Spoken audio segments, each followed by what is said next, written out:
So we are now live. Welcome to Brexit and Bremain and its effects on Denmark's role in EU. So first we're gonna start by seeing, are you for Brexit or are you for Bremain? And we can start with Stefania.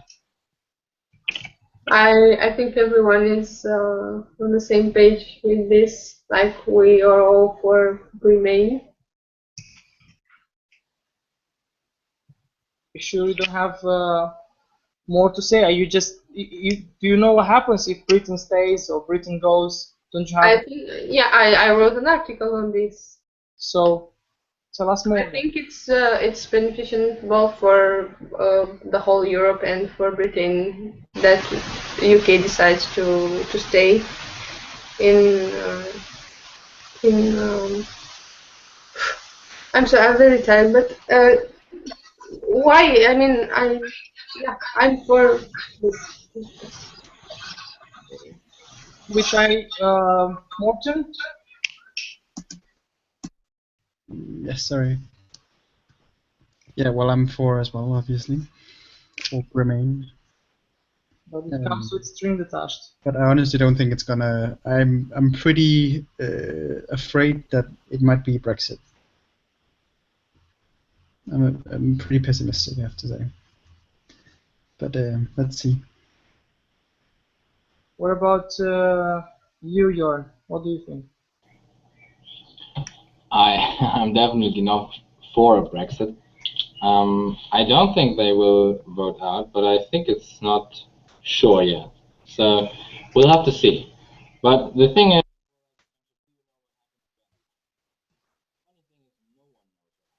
I think we lost Jorn for a second. Let's move on with Jesper. Yes, first of all, I want to say this is a very interesting debate with many aspects, and I look forward for the coming minutes, and good to see you all. I am for Bremain, definitely, because I'm afraid of that if Britain says they at the referendum says that they will leave EU, they will not only affect us as EU, but also the individual countries, because there's an increasing nationalism in every single country, I think, across Europe. So if there's going to be a Brexit, the other countries also can require a referendum about leaving EU, and that will only weaken EU as an organization. So I'm afraid in many ways, but I'm a little bit optimistic and say that Britain will stay in EU, and they should also, because we need each other. So I can't see any other choice for us and them. Okay, thank you, Jesper. Yes. I am against Great Britain leaving the European Union for a lot of different reasons. Some of the most important ones is that if Great Britain leaves, then we will get a debate in a lot of other countries whether it's worth to stay in the European Union or if we all should go away. And every step away from the European Union is, in my opinion, a step towards conflict and a divide in the European continent. And if anything, then it's become more and more important that we stand together and we show that we are one people, which should not be pushed by just any bully. As example, Putin with his gas prices. No. you can't hear me? So for me, it's a question about if we go away from this united European Union, then we will go towards, in my opinion, the World War III. Wow. Okay. How about now? Yeah, okay, Jörn, thank you. You Can you wanna hear me? continue your argument? Did you hear some part of it or No. nothing? All right, great. I just talked for about 2 minutes or three, and nobody heard it. Great. Seriously, wow. Well, I think I figured out what had happened. But anyway, of course, I'm totally against a Brexit, but it's not. I don't think they will vote themselves out, but might be. What you asked to just before, like, do you know what happens if they stay or if they go? Thing is, if they go, nobody knows what happens. And I really wish that the Remain side would have made more out of this argument, because all those people who are enthusiastic of getting out, reality is they don't know what they want to get into. It's like they are just against something, but they are not for anything. They can't even define what precisely they want, what kind of relation with the EU. So I think that the Remain side should have made much more out of the argument that the exit side doesn't even know what they get into. Okay, thank you all for your opening statements on this. Well, I have two arguments. It seems I have to be on the other side now. 1973, when UK joined, basically EU stopped going towards becoming a fully fledged political union and stopped going towards being more for the citizens and became more for the markets and the companies and less close to the citizens. And people have lost hope, they have lost trust in the European dream, and that's all thanks to the British diplomats with their enlargement and their they didn't want more deepening of the European Union, and that's why we are in this incomplete phase of the Union. That's one thing, and two, if UK stays in, they stay in their terms, in a way of UK a la carte, and other countries may want the same special treatment like them. So in a way, it's like this can be really rough if they go out for all of us, but in the end, this big crisis can bring us closer, the rest of the Europeans, and maybe them again in some later years. What's your take on that? Who wants to talk now? Jesper? I definitely agree with you, Narcis. If Britain remains in EU, it will be kind of a la carte for them, because they want some regulations in terms of EU laws and such made specially for them. And I'm against that, because when we are a union, we should be united no matter what, and we should not say that, okay, we want to be a part of this and we don't want to be a part of that. And that's a totally totally wrong opinion in my eyes, because when we are together, we should also be together in bad times and also in good times. So they should not only benefit for Europe, also Europe, where we benefit from each other collectively and not individually.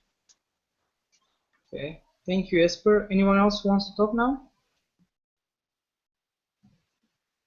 Well, okay, then we'll go in the line. Joachim?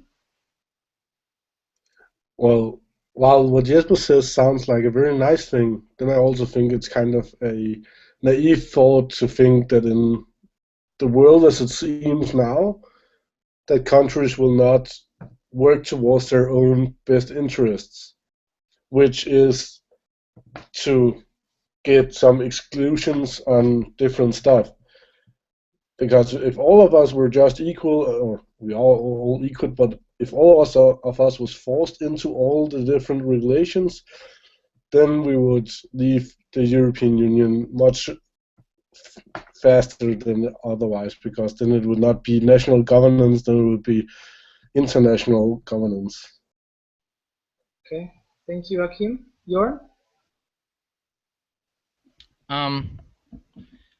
Yeah, I think there's a big dilemma there, because yes, of course, if they take the good stuff, they should also stay for the bad stuff.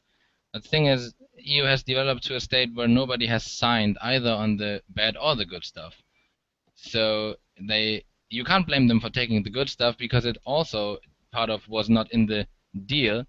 And now it comes to the bad stuff, and of course, then they remember, oh, we didn't even sign on this, like having to to pay for the yeah, whatever. You can find anything, infrastructure in East Europe. Like if there are some problems coming up for the Britons, they kind of have the good argument saying, well, we voted on this once, and back then the union was totally different.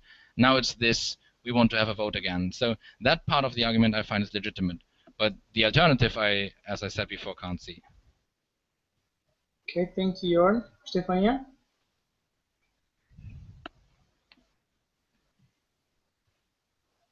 Well, I kind of agree with Jörn, and it's legitimate, but at the same time, I think that it only makes sense that people that are in a union or something like this should share the good and the bad stuff too. Okay, thank you, Stefania. Morten? I mean, to me, it's sort of like a classical example. It's like, you know, this collective action problem in a sense, because there's a lot of, like, I think a lot of people in Britain don't really realize what the benefits of the UK are, of the EU are, and so they are, you know, it's just very easy to focus solely on the bad things, and you can always point at stuff that you disagree with. And that's how it is in any kind of political, organization. It's also that way, in national. I think I think this parallel makes a lot of sense, but people don't think about it. That for example, if there's something you disagree with in your national country, if you disagree with the Danish government, then you don't just say, okay, fuck Danish democracy. Then you say, okay, then I'll vote for something else, or I will try to influence the way it is. And that's what is not happening, I think, in the UK. Because there, it's like, if you disagree, okay, then you can leave. That's usually not how it's seen. Like, if you disagree with the British government, you don't leave the country. You usually try to change the policy. Okay, thank you, Morten. Jesper, you wanted to talk? I want Joachim's comment. I would not describe my thoughts as naive, but more idealistic. So please describe it as idealistic, because it's a little bit offensive, to be clear, because I think that EU and Britain needs each other. It's not naive. It's not a naive thought. It's an idealistic one when I say that we need each other, and we have to find solutions together.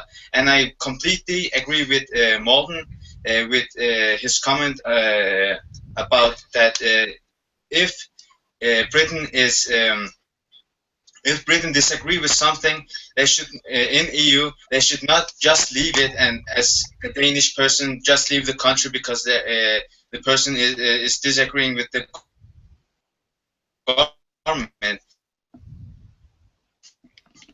Okay. The person should make a big deal out of it.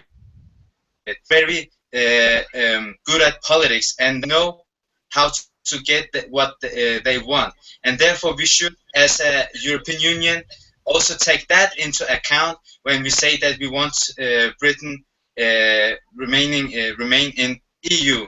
And no, I don't. If Britain leaves EU, okay, it will affect our economy and they will affect our internal relations.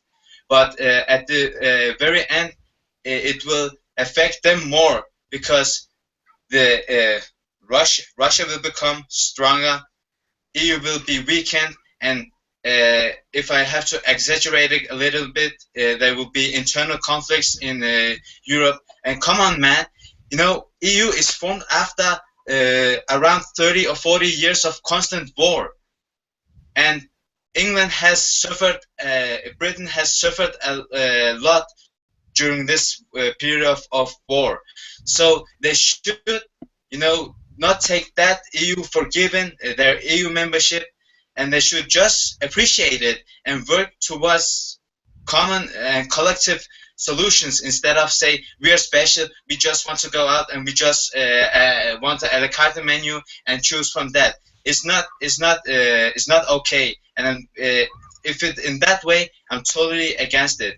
But in the last end, I'm very for Bremain, because we need each other in the very end. Well, thank you, Jesper, for your very passionate speech. It was very nicely articulated. I would like, well, we are, as an organization, European Youth Federalists, right? And we know that if Britain goes out, the six original countries, the six founding countries of the EU, have already met and decided that if they go out, immediately after the process for Europe, federal Europe will start. So in a way, shouldn't we, as European EU Federalists, support a Brexit? I mean, it wouldn't be in our interest as an organization. And this time I would like you guys to present yourself, like your name and where you're from and your title, so that we keep it for record. Thank you. Who wants to start? Well, we'll start from Morten, from the other side this time. Yeah, my name is Morten. I used to live in the UK for 4 years, so I feel like I have the British debate close to me. Now I'm working as a civil servant in Denmark. Anyways, but I think that there is sort of an argument that you could say Britain is holding everything back in this sort of federalist cause, so maybe it's better they leave. And as also, there's some people, Kiefer Hofstad has said that there is no one European Union. There's like a collection. There's like an union. There's an energy union. There's a border union. And they're all overlapping, and it's not one. Some countries are, for example, Denmark is in the border union technically, but we're not in the currency union. But Britain are outside of both of them. So it's a bit mix up. So I think I don't know. I kind of get this idea that there should be like a core, maybe Germany, France, the Benelux countries that go forward. But on the other hand, I don't really think that's sort of the difficulty in politics, that it's always slow if you need to include everyone. But I think in things like these, if you just say, okay, you guys can just do whatever you want, we're going to continue, that's also, I think that's really going to be problematic for the EU's legitimacy. Because if you want to include everyone, if you want to make sure that all governments and all people are heard, then I don't think that's a very good approach.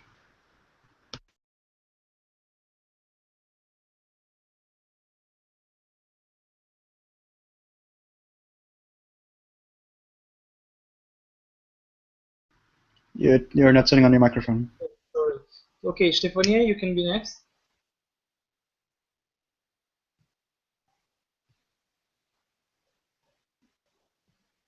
Okay. You have to turn on your mic.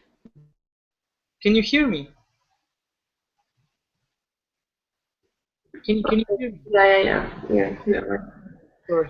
So about the question, you said that maybe it's a good time for us because we are somehow heading towards a federalist Europe.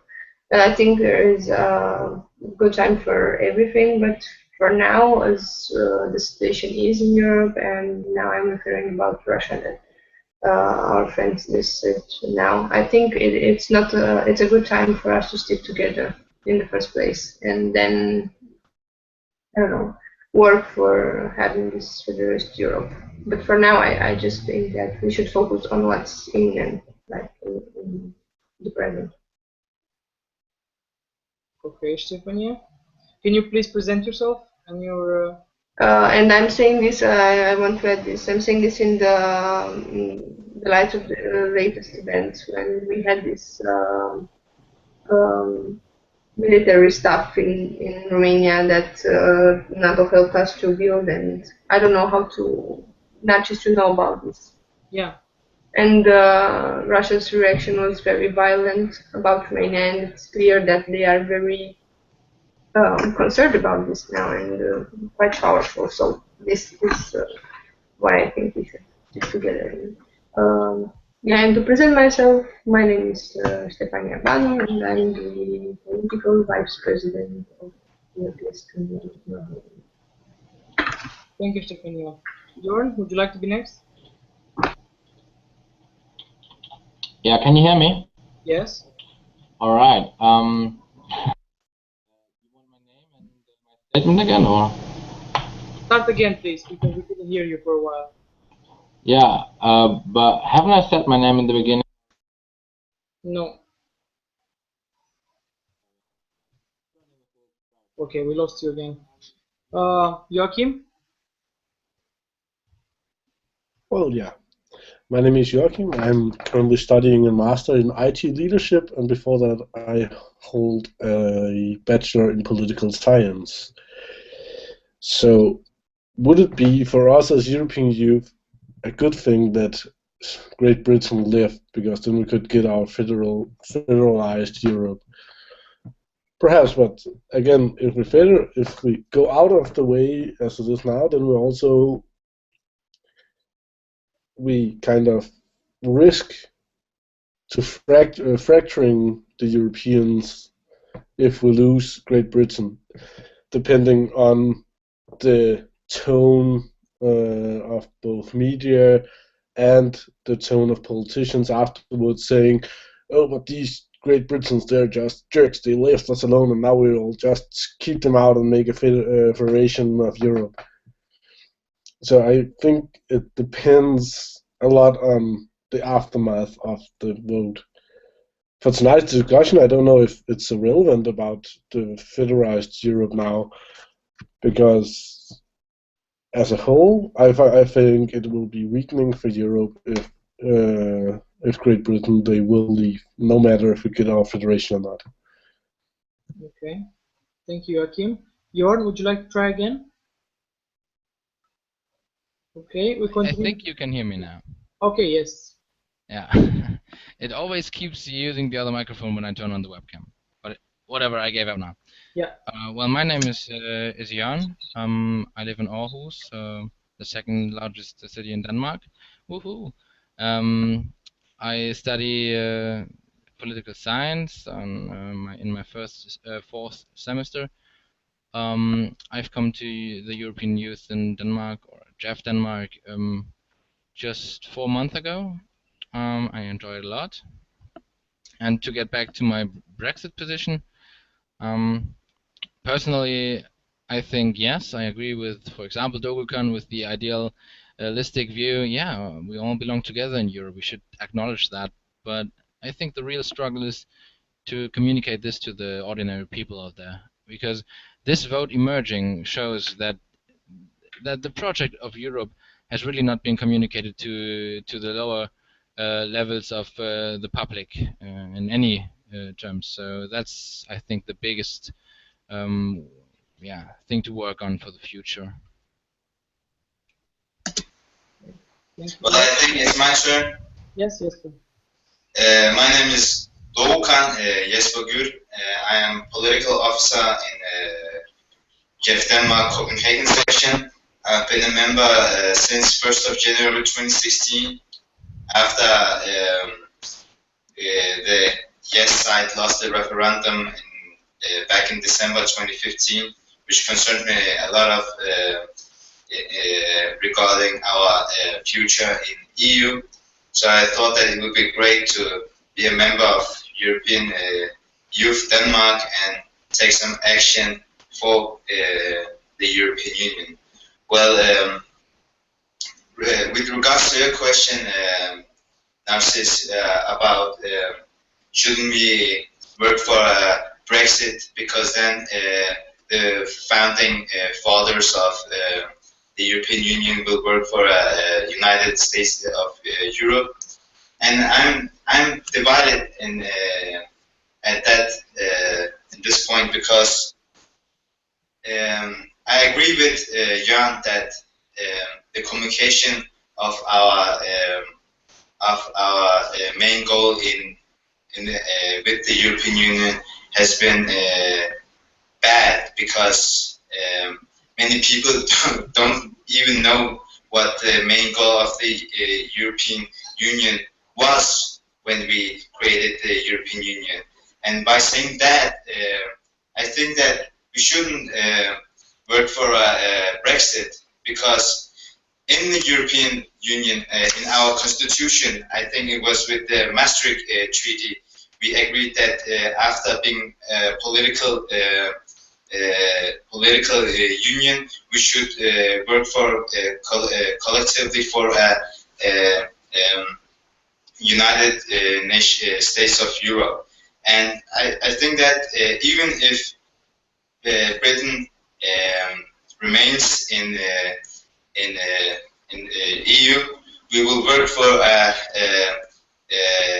a United States of Europe in every cases, but it will only be slower because of the criticism of EU and so on by Britain and other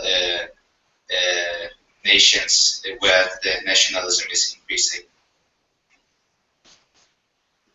Okay, thank you, Jesper. I would like now to look. Okay, let's think about Denmark now for a while.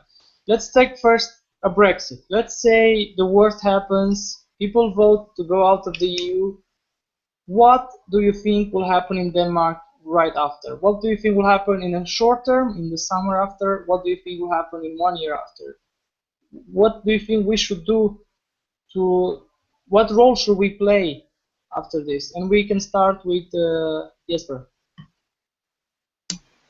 Thank you. I have talked a little bit for now, but if Britain leaves, I think that our role in the European Union will be much smaller, because Britain is the only, I think, country, nation who worked against exclusion of smaller countries in the European Parliament. So I think that it will indeed be a negative thing for Denmark in the EU constitution institutions. So I can't come with concrete or specific ideas for actions and so on, but we should definitely, if Britain leaves EU, work very hard from the beginning. Otherwise, people will open their eyes and think, yeah, Britain was the nation who worked with us and gave us some influence. So we should definitely try to affect EU, and maybe a possible solution could be that we turn back to the old, if I remember correctly, the old seat division in the European Parliament, where every countries got the same amount of seats. I can't remember if it's correct, but yeah, maybe we should work for another structure of the different EU institutions, and especially the European Parliament. Thank you. Before we continue on, I would like you guys to look at this perspective. People say that if in Brussels, that if Britain goes out, Denmark will be the new UK. Denmark will have a lot more influence than it has today. They will have a lot more positions in European institutions, and they will have more parliamentarian seats in the parliament, because, as we know, UK has a hell of a lot of seats in the parliament, which will be redistributed to the rest of the countries. So remember that, and remember the question: what do you think will be the effects in the summer, and what do you think will be the effects in long term for Denmark roles, and what role do you think will play as an organization? Joachim? Well, the thing is that now you say that we might be the next Great Britain in the European Union. The problem is there's no one who knows that, because nobody has ever gone out of the European Union. They have this procedure that says that you have 2 years to go in and find a new way to be connected to the European Union, but nobody knows if it will ever be possible to get Great Britain out of all of their commitments and into a new agreement in 2 years. So what will happen, I guess, that immediately after, if it gets to be a pre-exit, there will be mass confusion. It will just be what are we supposed to do now? In the summer, we will probably have started to see a picture of what is going to happen, and then about a year from now, we will probably start to see that being implemented. So your question is a little hard to to answer that way because It's just your vision, you know. yeah, but I think that if it goes to be a pre-exit, then we will have to wait at least a year before we see any kinds of effects because in that year they have to figure out how things are done, how to get a member who have been there for 40 years out of all the different agreements. Okay. Thank you, Akim. Jorn? Yes. I think on the short term, we already know what's going to happen.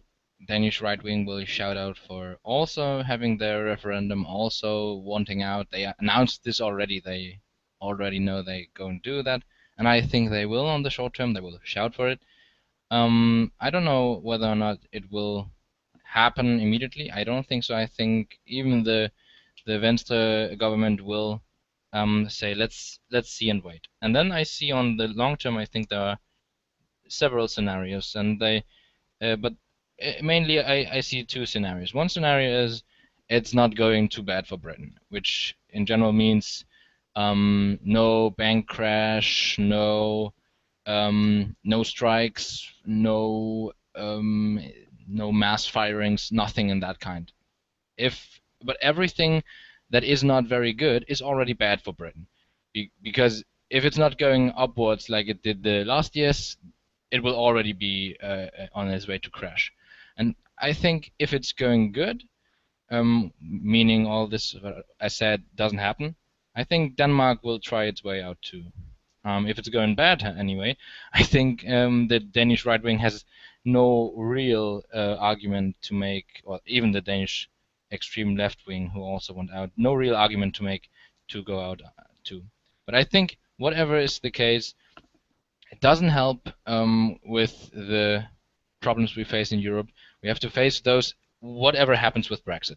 I think a danger with Brexit is thinking what will happen and then thinking of that. No, we have to already prevent another Brexit, and we don't do that by just not making Brexit happen. We prevent that by looking at what caused this Brexit.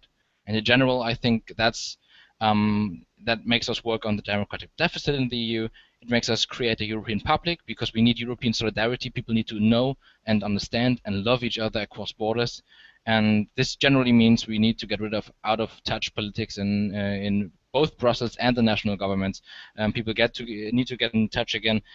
This means we have to get rid of establishment politics, and we need to decrease the inequality so we don't have 30% of every population, every national state that is out of touch from the politics and has no interest in anything that's beyond its own city and own city borders. Thank you, Bernie Sanders. Stefania?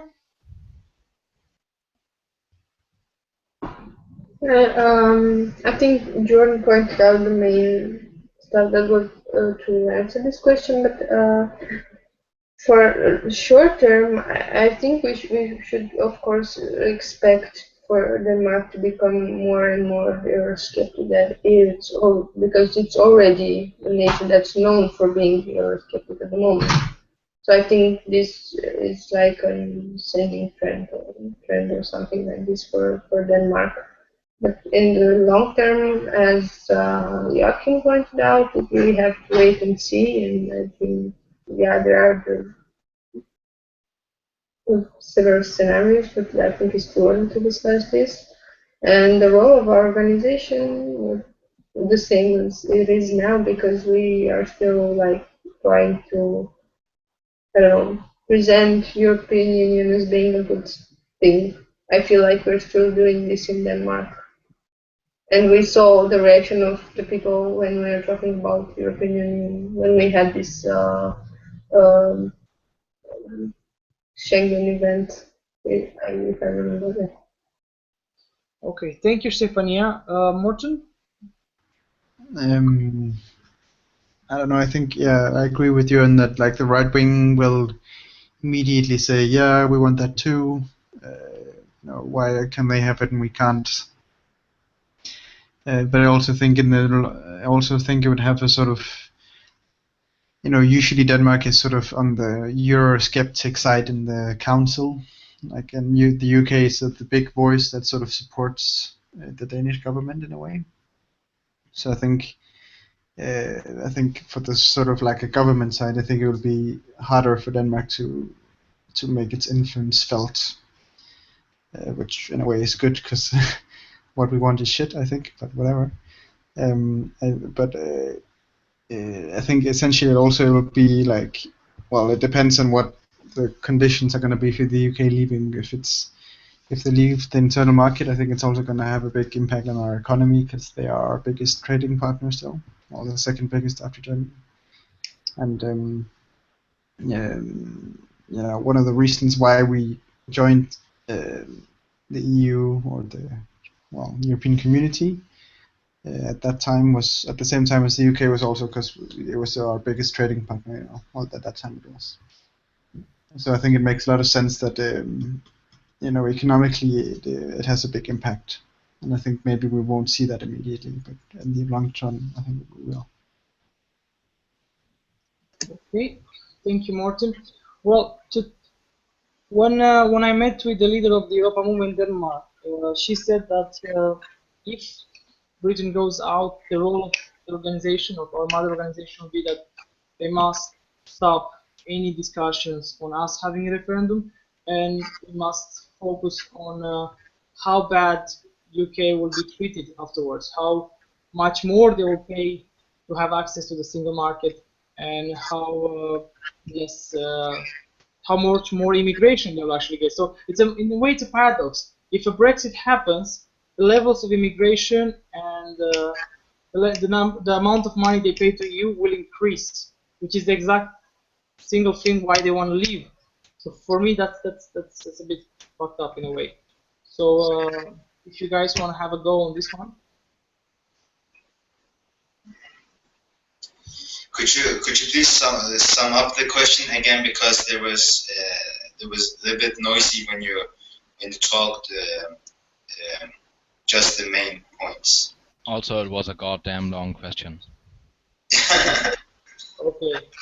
Well, basically, how should I resume it? So you ask about that how the UK will be treated by the international community. Yeah. Okay. Now, at that exact point, I can't propose anything for how they're going to be treated, but I think that they might be not treated as well as they did when they were in EU, because then they sort of take themselves off the collective community that we have built in over years, and they just say, okay, we don't participate in this, we go individually by now. So it will definitely not be taken well by the international community. And with regards to immigration has played a big role in why Britain wants to leave, or why the Brexit side wants to leave the EU, because we put the immigration crisis has put such a big pressure on every national states across Europe. But I think that then there's UN, and they also, I can't remember the exact paragraph at our the treaty signed by every UN country, but there's also something with immigration there. So one way or another, they will receive immigrants and refugees. So I don't think they will get rid of refugees and immigrants completely. And it will only become harder for UK in every aspect, both economic, educational, and issues regarding security, because we also have this international intelligence exchange across European nations. I don't. Britain is actually a great nation at that topic when it comes to intelligence services and so on. But somehow it will only become better for them, I think. Okay. Thank you, Esper. Bjorn, would you like to take it further? I don't know if I can build up on what has been said yet, but I assume it's the question as I Yes. understand it in the chat. Yes. Yeah. Well, I think there's a bit of a dilemma there, because in general, yeah, we don't want to talk about this and that, but in the end we should talk about everything. So when we say like immigrants, which was a huge deal in the debate on Brexit, like I met these Brits in Aarhus when we were on in the city celebrating the Europe Day, and we did some campaigning with the European movement. And I met some Brits, and I got to chat with them, and of course talked only Brexit, nothing else. And you know, they come up with this immigration argument all the time, like they don't have control over their own borders anymore, and that just upsets them. And everything else doesn't matter as long as they feel like it's preposterous what they said. For example, like the British island cannot feed that many people. You know, that was kind of the argument. Like they can't feed themselves, and they just physically and logistically can't manage that many people. Like there were so many myths out there, and I think it's a very very dangerous thing to buy into these arguments, like we have seen in Denmark with the Danish People's Party emerging in I don't know how many years ago, but the other parties bought into their arguments, and now so many myths are out there and just accepted, like the link between being a foreigner and being criminal is now traced back to a cultural thing rather than a socio-economical thing. And this is, in my views, something that happened because people bought into that argument, like seeing, oh, the Danish People Party gains votes on this, well, then we have to get rid of their advantage by also making these arguments. And I think we should be very, very careful with these kinds of thinking, which is, I think we should talk about those things where we are strong, where we have the electorate on our side, where we make sense, and don't go too deep into the other side's argument, other than saying, you don't make sense, we don't think that's very important. As you have noticed, maybe right-wingers often come with those anecdotal evidence, like that one Syrian refugee that has 15 kids and 3 wives, and that's all they can see for weeks and months. And I think those myths we can walk into and say, come on, you you can't be serious. That's not representative for all immigrants. And on the other side, we should talk much more about the things where we are strong. As far as going to saying, oh, we don't talk about the Brexit, or we have to shut down the debate on a Danish referendum, I think it depends on how it goes in Brexit. If the post-Brexit Britain is going down to hell, I think we should use that and say, you don't want that for us, and really take the debate. But I think in case of the Brexit going well for Britain, we should definitely point towards Britain being a totally different example than Denmark. I mean, Britain can theoretically be independent from Europe. Like they have the state of mind for it, and they have maybe the capacities, both militarily and economically, to do that, and also the links to other countries in the world. But Denmark, it's a totally different story. And the last thing I think we should finally label as a myth is that Denmark is so much a friend of Britain in the EU. We have all seen these graphs showing that Denmark is the country voting the most with Britain in all these councils. Have you seen and noticed them? I guess so. But the other way around, Britain is far from the friendliest country towards Danish voting patterns. You know, you have to turn it around, and then you have even Germany and France are voting more often with Denmark than Britain is. It's only the other way around that that Denmark is following British patterns. So I don't see how Denmark is that Eurosceptic. It's only a few policy areas where they really don't agree. But the most things, the daily work of the EU, the Danes are fine with it, actually.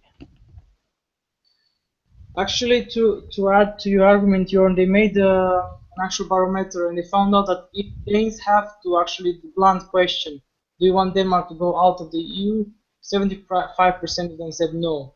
So they might have different views on how EU should run, but if they ever come to the question, the drastic decision, should we go out, then we have the majority, overwhelming majority, who does not want to go out of EU in Europe. Yeah, but it depends so much on what happens in Britain. Like, you can't really, if something has not been discussed super deeply, you will find opinions that are not really saying anything. Like, if you ask people whether or not they want to help, euthanasia, I don't know how is it said, like helping nearly dead people die, something like that. It's not politicized. People don't have a clear opinion on that. That's why you will find like 50-50 outcome on that. So I think you can't really predict where the debate will go. Okay. Thank you for views on Brexit. Let's talk now about what happens in the positive case. Well, half positive, I guess. If Britain stays, they get their a la carte and they have the opt-out out of the ever closer union. That means Britain will never be part of a federal Europe, and they will do everything in their power for a federal Europe to never happen. So, what's your opinion on that? Can I? Yes. I think there is no good scenario in this, actually. I think both sides are super bad.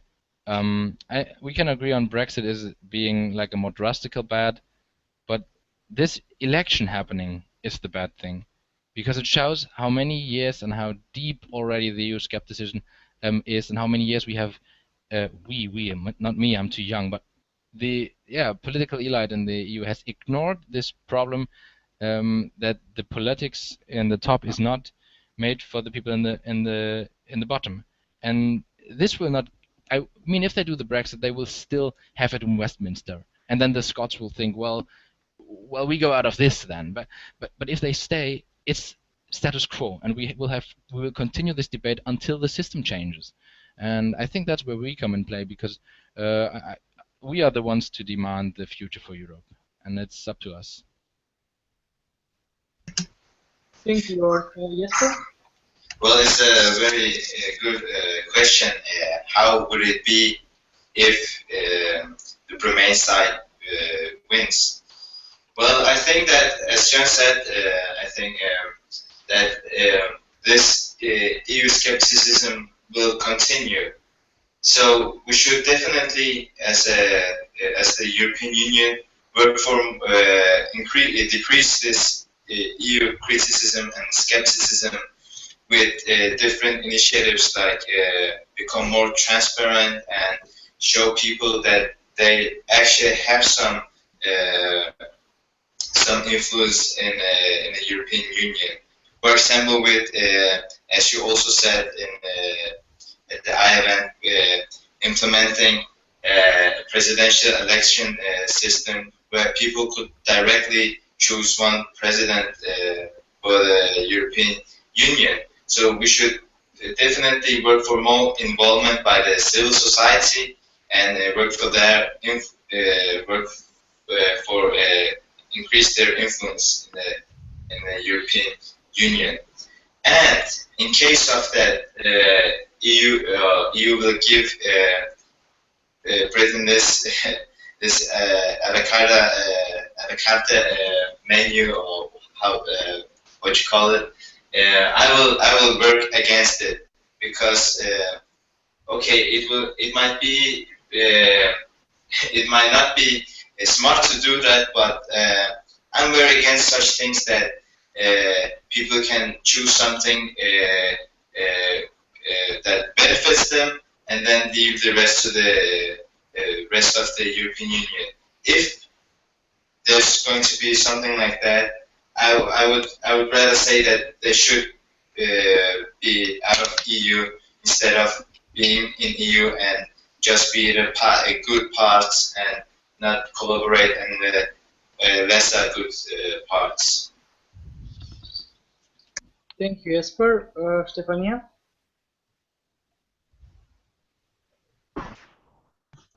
I really liked what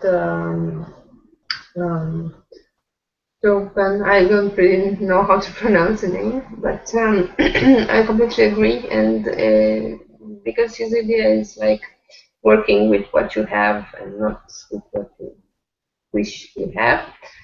And yeah, this was something I wanted to point out. And as well, I wanted to say good night to you guys, because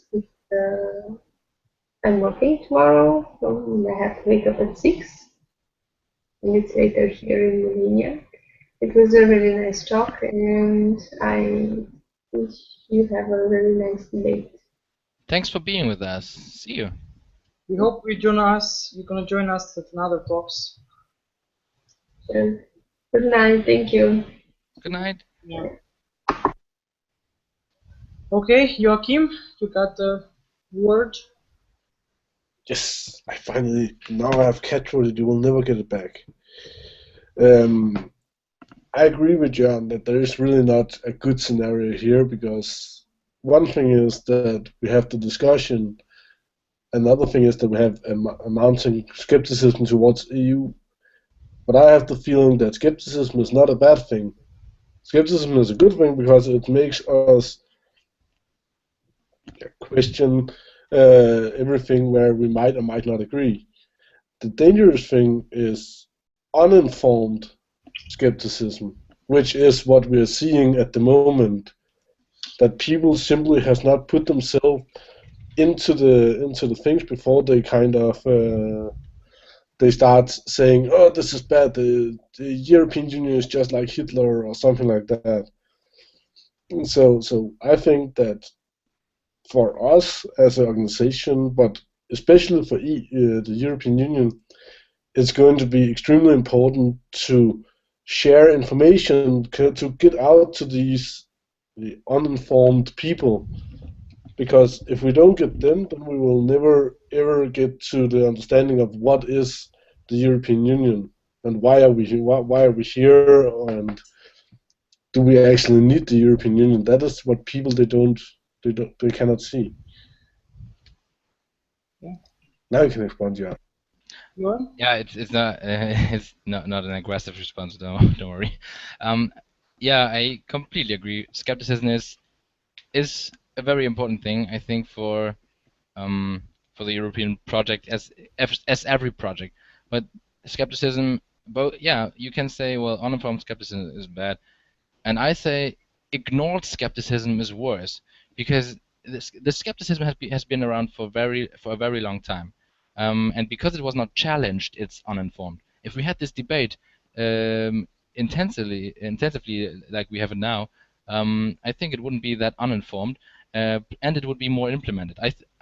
I think many of those changes towards challenging the democratic deficit in the European Union have been in the newer time as a panic reaction, because the EU institutions and the governments didn't expect this big backlash on their policies and their methods. And ironically, I had an exam today. Yeah, it went fine.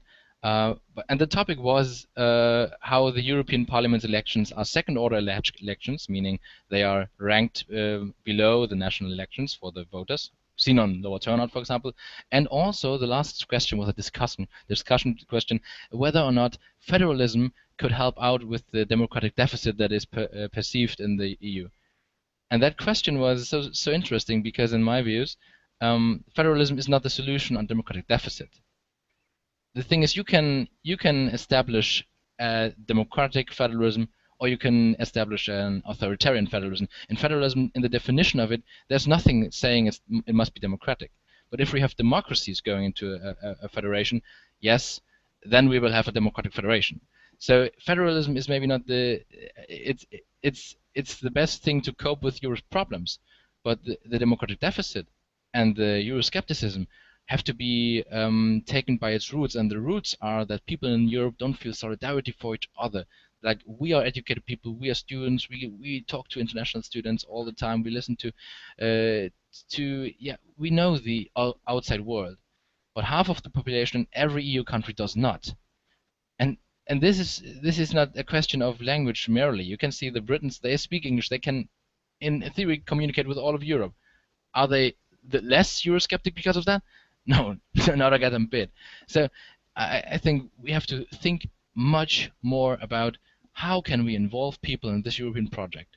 And so we need bottom-up processes. We need to involve people. We need exchange programs for working people, for bureaucrats, for teachers, for every other level that is not elite politics or students who already are interconnected over borders. But all people need to be. Otherwise, we will always have this discussion. We educated people are kind of all agreeing that, yeah, we need Europe, and all people who are not seeing Europe every day and not hearing about it, not interested in it, they are against it.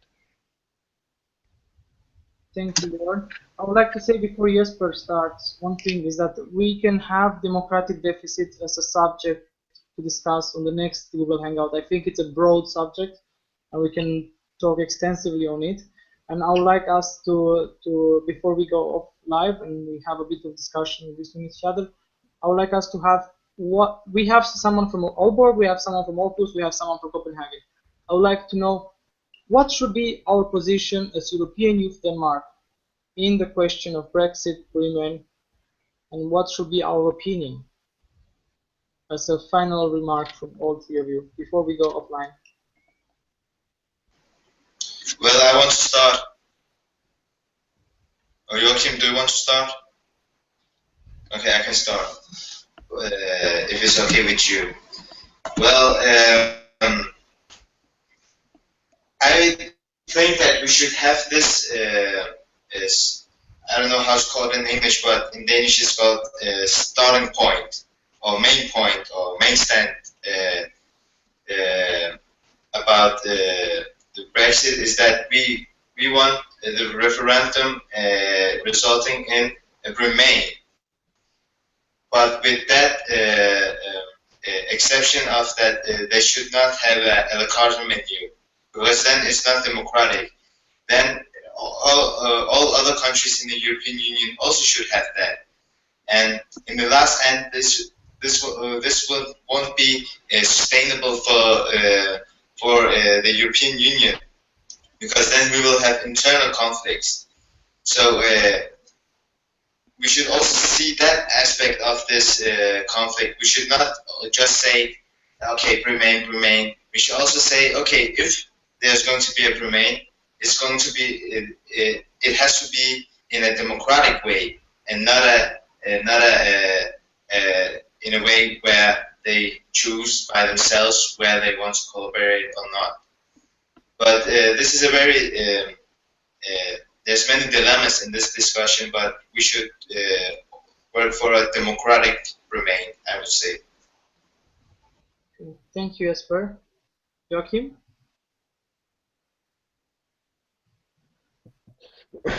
I think we should work, and our stand should be to have a united Europe. So I think we should renounce a Brexit, because it will give us a more fractured Europe than we need at the moment. we could have this discussion in 10 years and we might have less need of unity than we have now.